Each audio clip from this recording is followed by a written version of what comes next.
Hello दोस्तों, कैसे हैं आप सभी लोग। आप सभी का एक बार फिर से कैरियर टीवी पर हार्दिक स्वागत है। आज हमारा टॉपिक है भाग एक, संघ एवं उसके राज्य क्षेत्र के बारे में विस्तार से चर्चा होगी।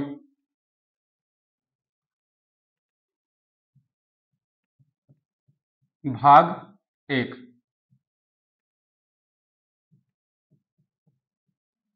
संघ एवं राज्य क्षेत्र। संघ एवं राज्य क्षेत्र। अनुच्छेद 1 से 4। अनुच्छेद 1 से 4।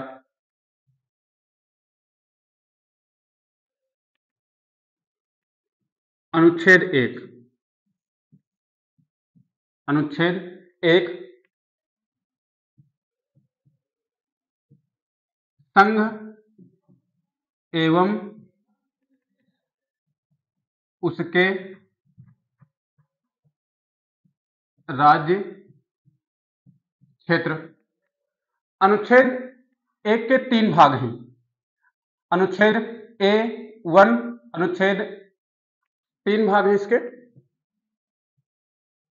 A, B, एक है C। अनुच्छेद 1A, अनुच्छेद 1B, अनुच्छेद 1C। अनुच्छेद 1A में भारत अर्थात इंडिया, भारत अर्थात इंडिया राज्यों का संघ होगा। राज्यों का संघ होगा। राज्यों का संघ होगा। 1B में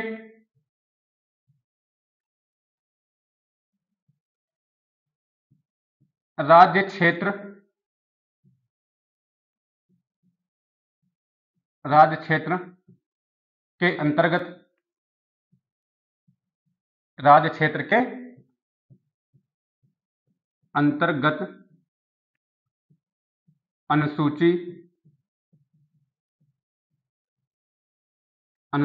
1 में वर्णित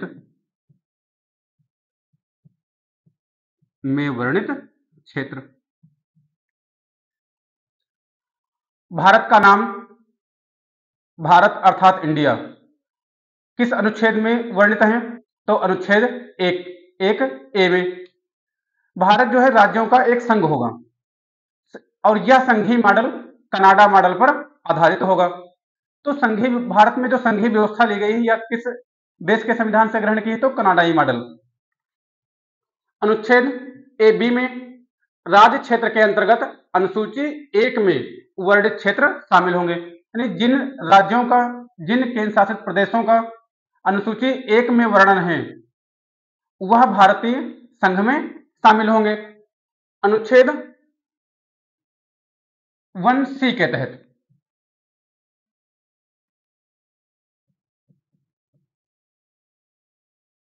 अनुसूची 1 के राज्य, अनुसूची 1 में शामिल राज्य, अनुसूची 1 में शामिल राज्य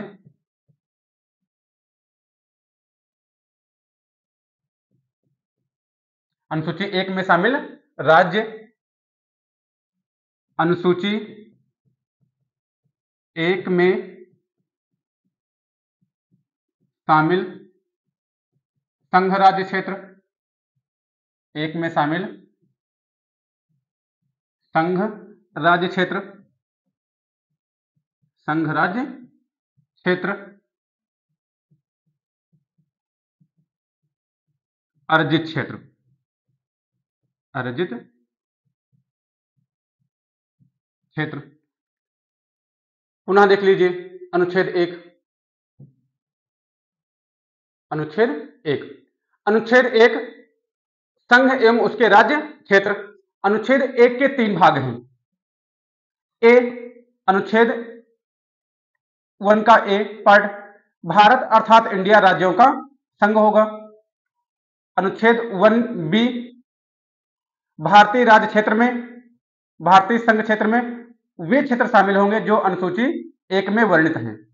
अनुच्छेद 1 का सी पार्ट,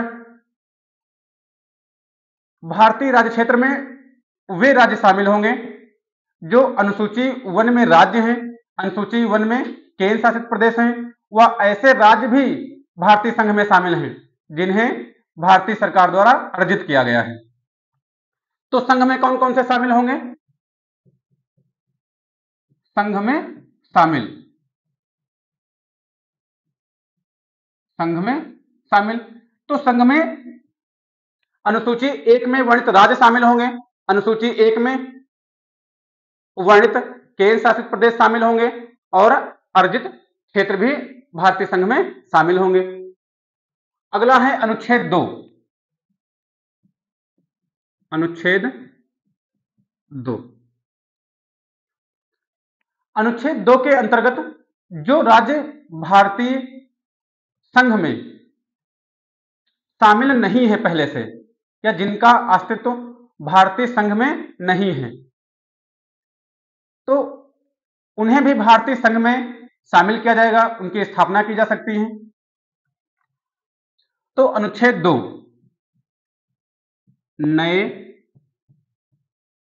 नए राज्यों की स्थापना, नए राज्यों की स्थापना, नए राज्यों की स्थापना जो पहले से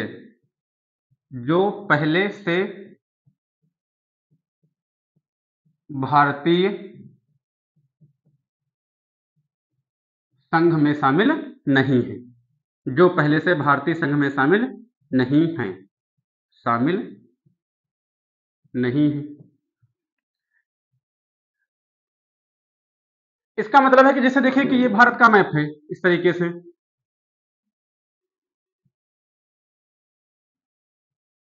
भारत का मैप। अब देखिए ये क्षेत्र जैसे है, ये वाला क्षेत्र, अब ये क्षेत्र जो है भारत में शामिल नहीं है, तो अगर हम इस क्षेत्र को भारत में शामिल करेंगे, भारत में इस क्षेत्र को क्या कर लें, शामिल कर लें, तो किसी नए क्षेत्र को भारत में अनुच्छेद 2 के तहत शामिल किया जाएगा। अनुच्छेद 2 के तहत किसी नए क्षेत्र की भारत में स्थापना की जाएगी। अब जैसे यहां पर लोग रह रहे हैं इस क्षेत्र में, इसको भी हम शामिल कर सकते हैं। तो किसी नए राज्य को हम शामिल कर सकते हैं या किसी नए राज्य की हम स्थापना कर सकते हैं। यहां पर लोगों को, जैसे ये क्षेत्र शामिल नहीं है, यहां पर लोगों को बसा करके इस क्षेत्र को हम क्या कर सकते हैं, शामिल कर सकते हैं। तो ऐसे राज्य क्षेत्र जो भारतीय संघ में शामिल नहीं है, जिनका भारतीय संघ में अस्तित्व नहीं है, उनकी स्थापना हम अनुच्छेद 2 के तहत कर सकते हैं।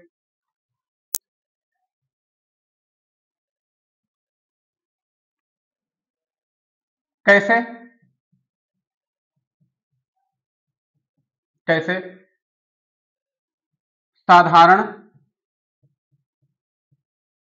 साधारण विधेयक को, साधारण विधेयक को साधारण बहुमत द्वारा, साधारण विधेयक को साधारण बहुमत द्वारा,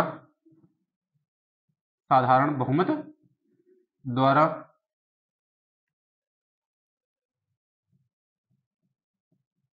पास कराकर, अर्थात अनुच्छेद 2 के तहत नए राज्यों की स्थापना, नए राज्यों को शामिल कर सकते हैं। संसद विधि बनाकर साधारण बहुमत से नए राज्यों की स्थापना कर सकती है। अनुच्छेद 3, अनुच्छेद 3, अब देखिए यहां भी नए राज्यों की स्थापना, नए राज्यों की स्थापना, नए राज्यों की स्थापना, नाम में परिवर्तन, नाम में परिवर्तन, नाम में परिवर्तन, सीमा में परिवर्तन, सीमा में परिवर्तन, सीमा में परिवर्तन, सीमा में परिवर्तन। जैसे देखिए कि ये उत्तर प्रदेश है,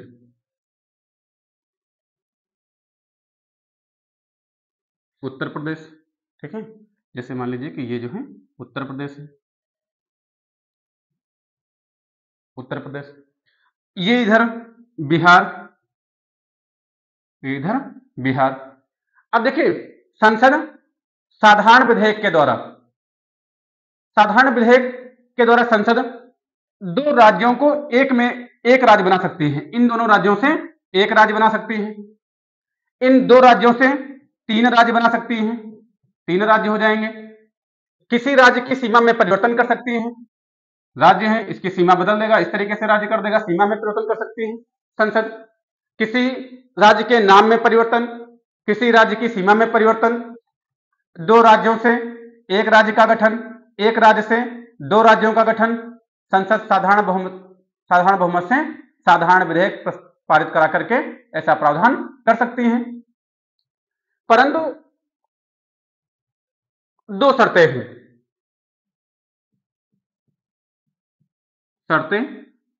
दो शर्तें हैं इसमें। ऐसा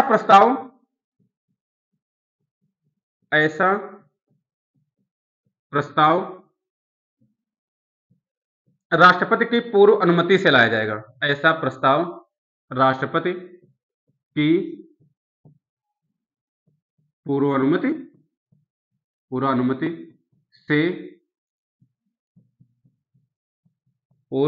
से संसद में लाया जाएगा, संसद में लाया जाएगा। दूसरी शर्त है संबंधित राज्य से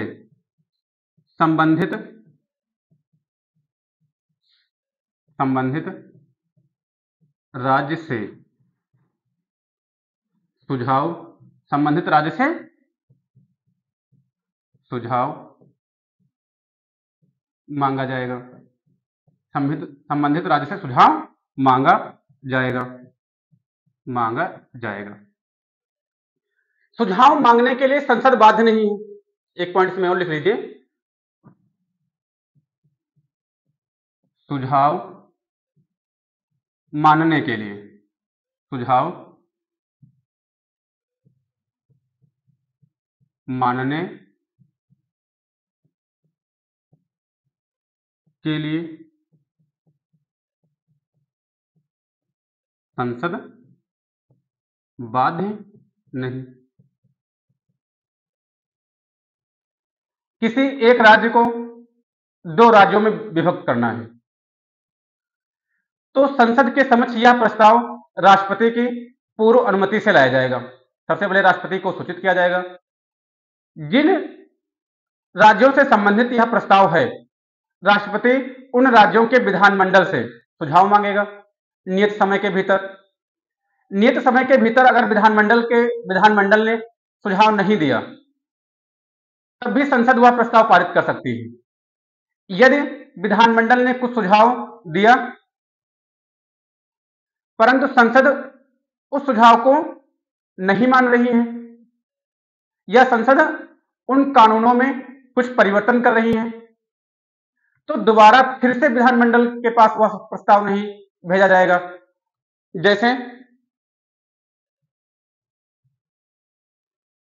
जैसे संसद या लिख लें कार्यपालिका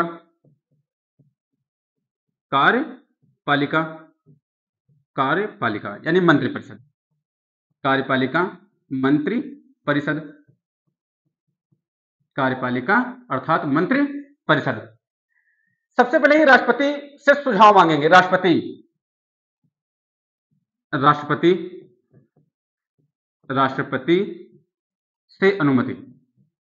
से अनुमति, राष्ट्रपति से अनुमति।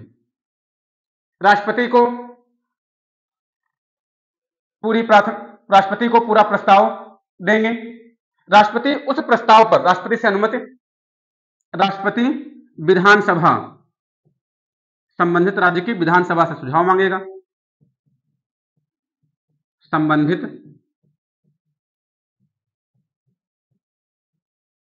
राज्य विधान सभाओं से सुझाव मांगेगा, से सुझाव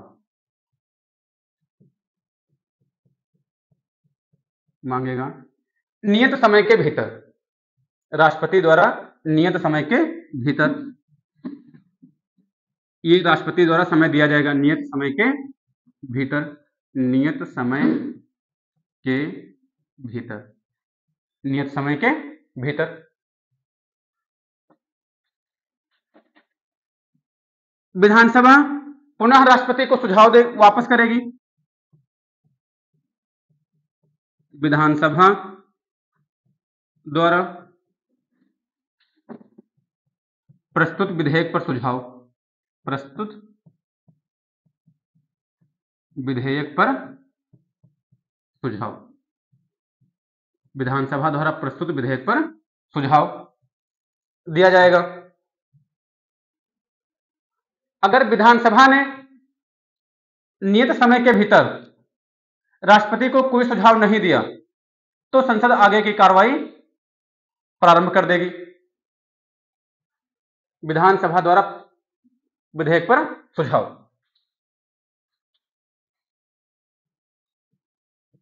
किसको प्रस्तुत करेगी? राष्ट्रपति, राष्ट्रपति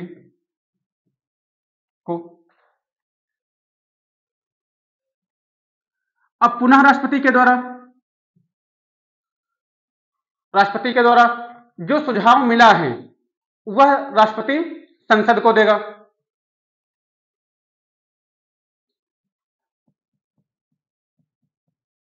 संसद के समक्ष सुझाव प्रस्तुत, संसद के समक्ष सुझाव प्रस्तुत।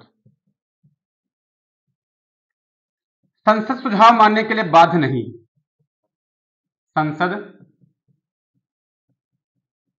सुझाव मानने के लिए बाध्य नहीं, मानने के लिए बाध्य नहीं। संसद उन सुझावों में संशोधन कर सकती है, नए से प्रस्ताव पारित कर सकती है। जैसे संसद ने इन सुझावों में कुछ परिवर्तन कर लिया तो ये नहीं कि दोबारा फिर से ये परिवर्तन विधानसभा के पास जाएं।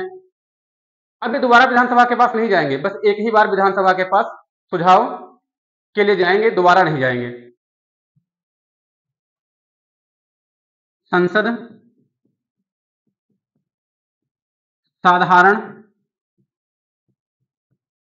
साधारण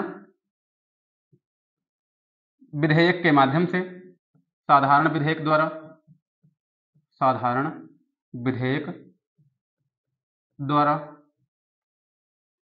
द्वारा नाम सीमा में परिवर्तन, नाम सीमा में परिवर्तन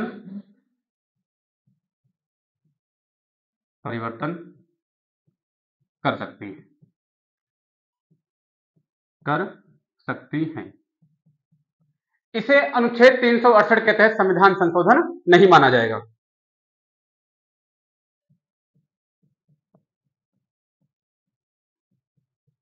संविधान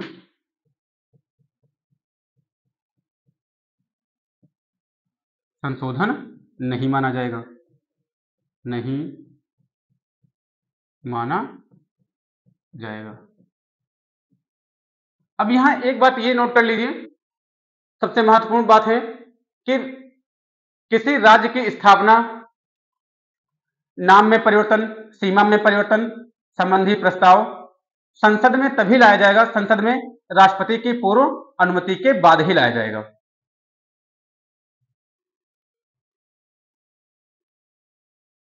संसद साधारण विधेयक द्वारा नाम सीमा में परिवर्तन कर सकती है, संविधान संशोधन नहीं माना जाएगा। अनुच्छेद 3, अनुच्छेद 4, अनुच्छेद 4 में है अनुच्छेद 2 व 3 के तहत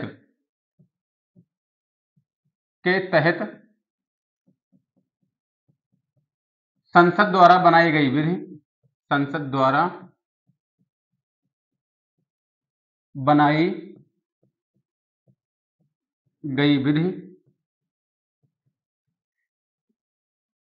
गई विधि अनुच्छेद 368 के तहत, अनुच्छेद 368 के तहत संविधान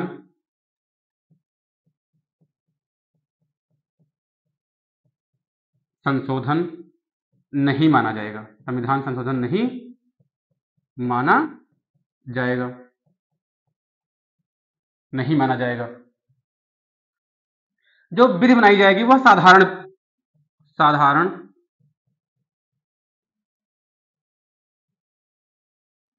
बहुमत से, साधारण बहुमत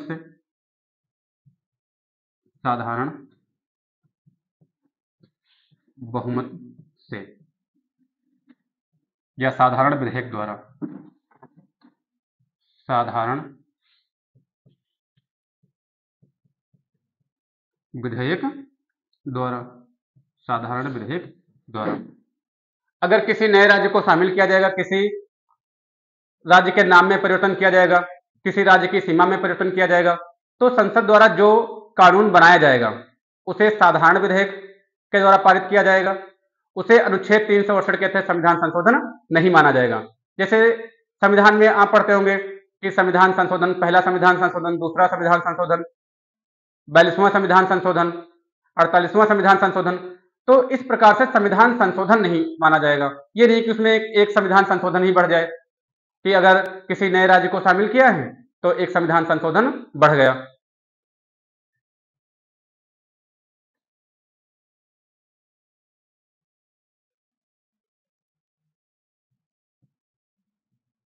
भाग 1 से संबंधित विवाद, भाग 1 से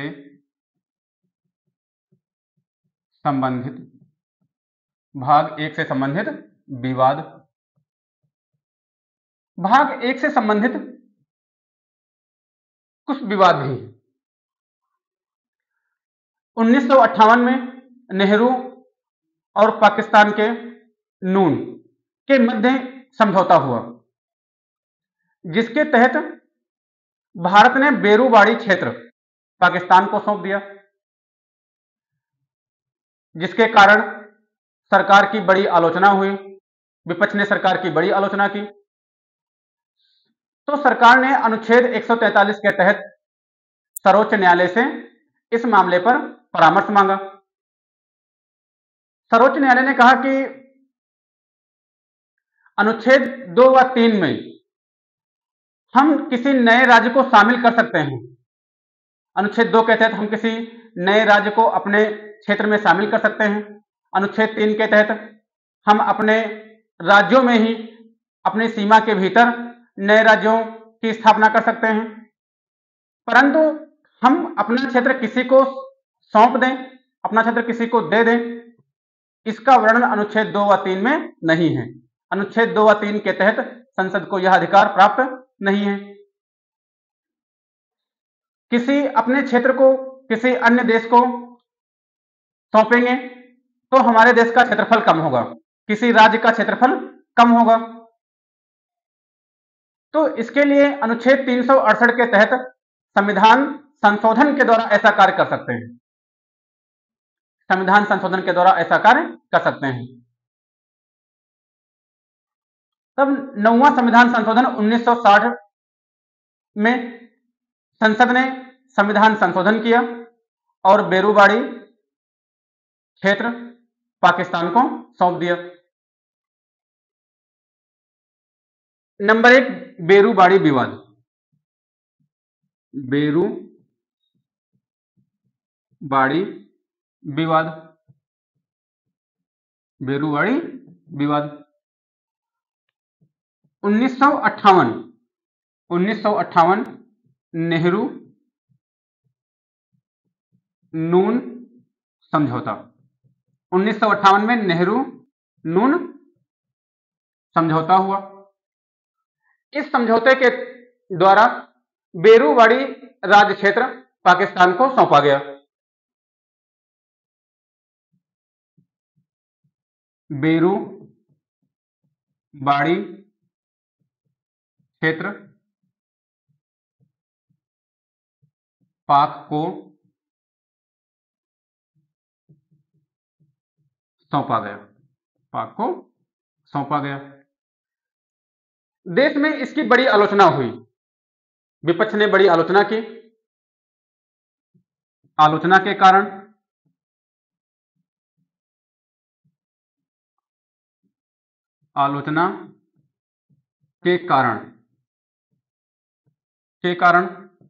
सरकार ने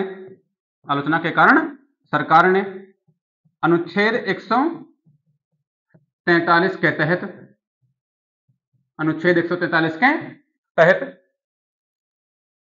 उच्चतम न्यायालय से परामर्श मांगा। उच्चतम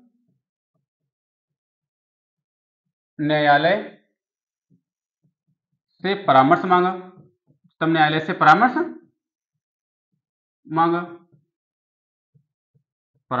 मांगा। उच्चतम न्यायालय ने कहा कि किसी क्षेत्र को अन्य देश को सौंपोगे तो देश का क्षेत्रफल कम होगा। परामर्श मांगा। सुप्रीम कोर्ट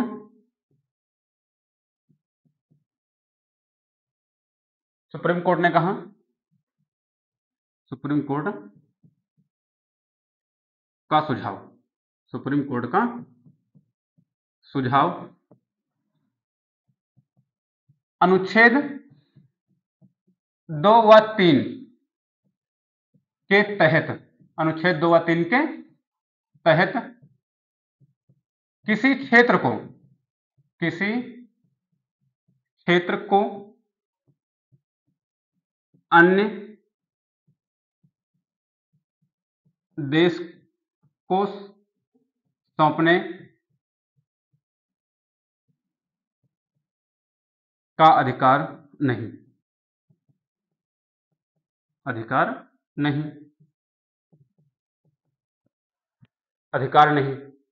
इसके लिए अनुसूची 1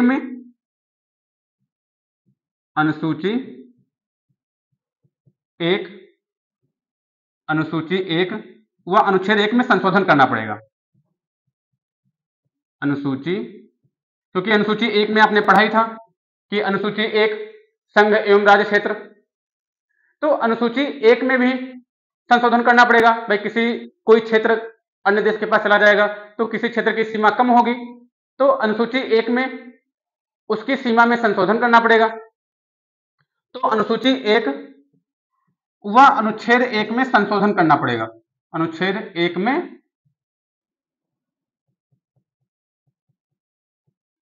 संशोधन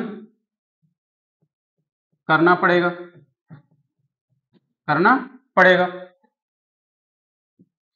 अतः अनुच्छेद 368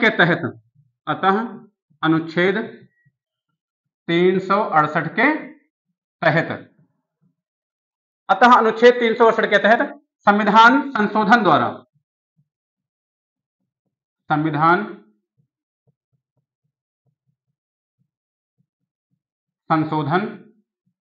द्वारा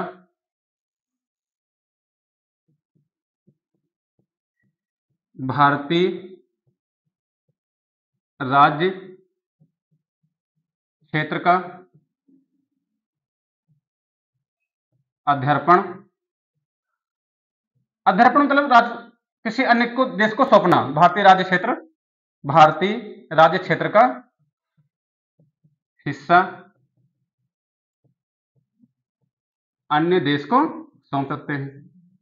अन्य देश को सौंप सकते हैं, सौंप सकते हैं। अब बेरूबाड़ी क्षेत्र जो था, बेरूबाड़ी क्षेत्र, वो पाकिस्तान को सौंप चुके थे, तो उसके लिए फिर 9वां संविधान संशोधन किया गया। बेरूबाड़ी क्षेत्र के लिए,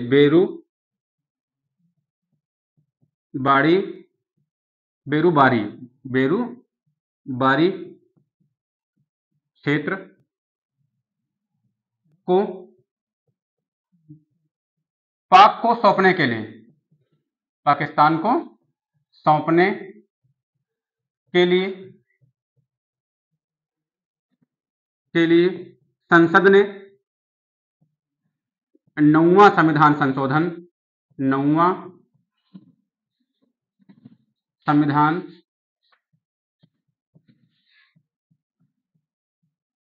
संशोधन 1960 पारित किया। बेरूबाड़ी विवाद हो गया भाई कि बेरूबाड़ी राज्य पाकिस्तान को सौंप दिया।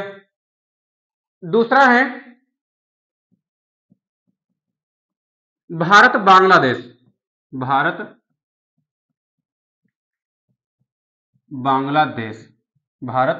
बांग्लादेश समझौता, भारत बांग्लादेश अंतः क्षेत्रों का आदान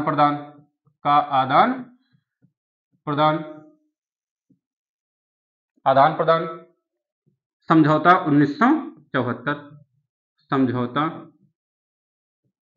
1974। इस समझौते के द्वारा 2011 में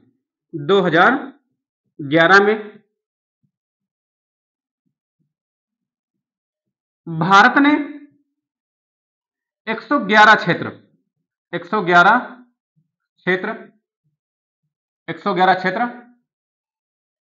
बांग्लादेश को सौंपे,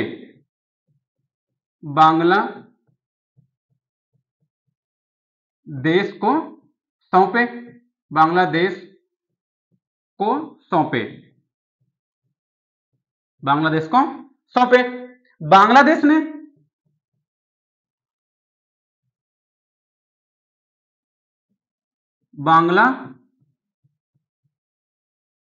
ने 51 क्षेत्र, बांग्लादेश ने 51 क्षेत्र भारत को सौंपे,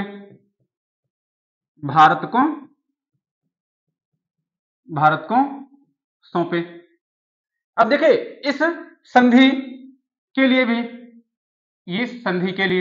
संधि को प्रभावित करने के लिए या इस संधि को लागू करने के लिए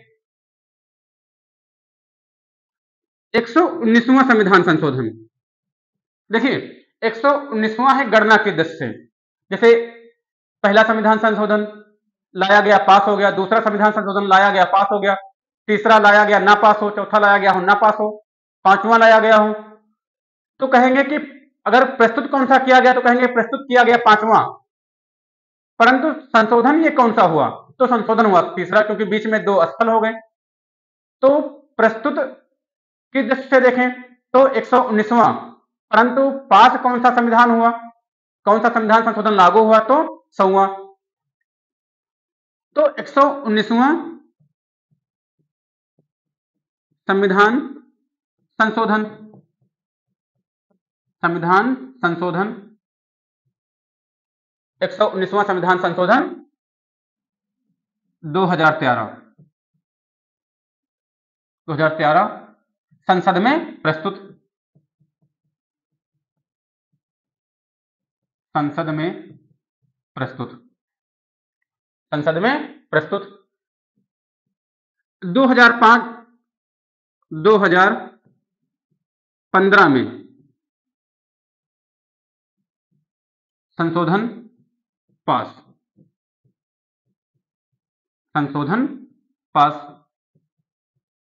हो गया और यह 100वां संविधान संशोधन कहा गया। पास 100वां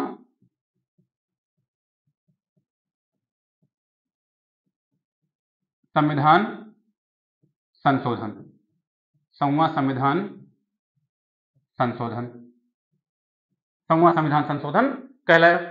और भारत ने 111 क्षेत्र बांग्लादेश को दिए और बांग्लादेश ने 51 क्षेत्र भारत को दिए।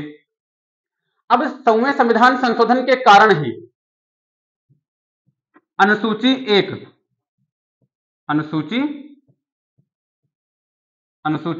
एक में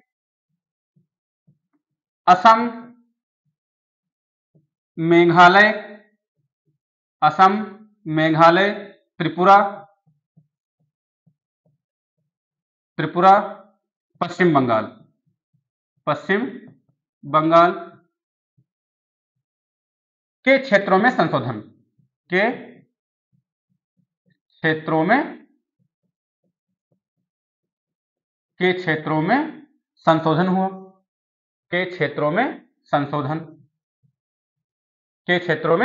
संशोधन हुआ।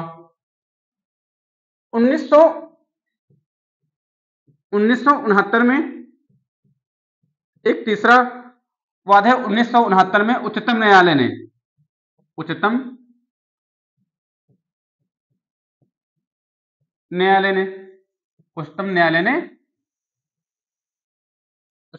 ने कहा कि जैसे मान लीजिए कि ये भारत है,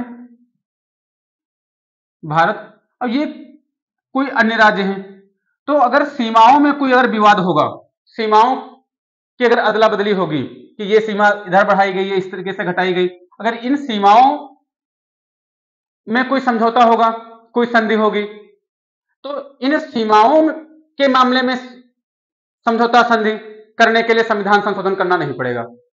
यहां पर मंत्रिपरिषद जो कानून बनाएगी वही कानून यहां पर मान्य होगा। इसके लिए संविधान संशोधन करने की आवश्यकता नहीं है, या इसके लिए फिर संसद में साधारण विधेयक भी पारित करवाना नहीं है। तो 1969 में उच्चतम न्यायालय ने कहा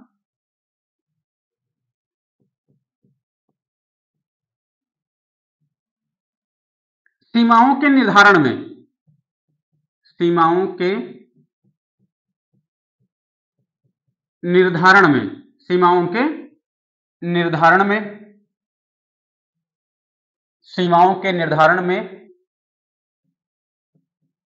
कार्यपालिका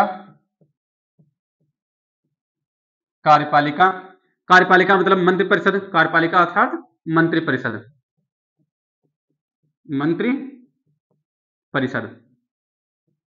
कार्यकारी कानून बना सकते हैं। कार्यकारी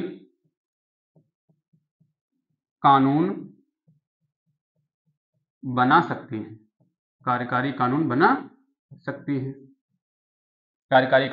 सकती हैं। इसको लेकर सर्वोच्च न्यायालय में चुनौती नहीं दी जा सकती। अगला विवाद है कच्चा तीव विवाद। ये विवाद क्या है? कच्चा तीव विवाद। अब देखिए 1969 में उच्चतम न्यायालय ने कहा कि सीमाओं के निर्धारण में कार्यपालिका कार्यकारी कानून बना सकती है। इसको लेकर सर्वोच्च न्यायालय में चुनौती नहीं दी जा सकती। तो भारतीय सरकार ने 2015 में कच्चा तीव क्षेत्र श्रीलंका को सौंप दिया। इसी के तहत संविधान संशोधन नहीं किया, परंतु 2015 में सर्वोच्च न्यायालय में एक रिट डाली गई कि कच्चा तीव क्षेत्र संविधान संशोधन के द्वारा श्रीलंका को सौंपा जाना चाहिए था। तो इस पर सर्वोच्च न्यायालय ने अभी कोई निर्णय नहीं लिया है। तो ये कच्चा तीव मामला, ये आप पढ़ना और कमेंट बॉक्स में इसका जवाब देना।